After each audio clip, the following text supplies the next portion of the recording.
Welcome to the Rim Break Rodeo. We hope this video helps. You need admin rights and a saved workspace. Once ready, open settings and go straight to network and internet. Make sure you're on the active network profile so you reset the right adapter. Next, click Advanced Network Settings, which centralizes adapters and the reset option. This avoids control panel detours.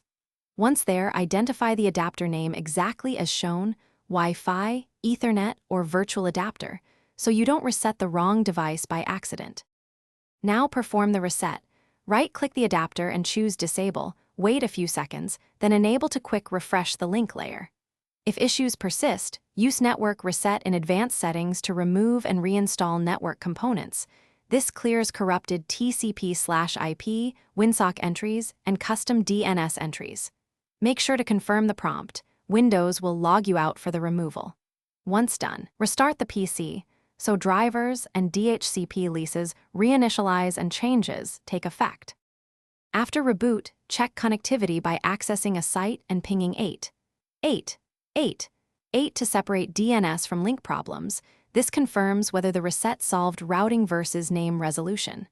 If still offline, open Device Manager, uninstall the adapter driver, then scan for hardware changes to reinstall the latest driver.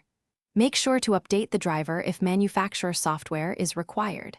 If sockets remain problematic, run netch WinSock reset and restart once more. This often clears. Thanks for watching.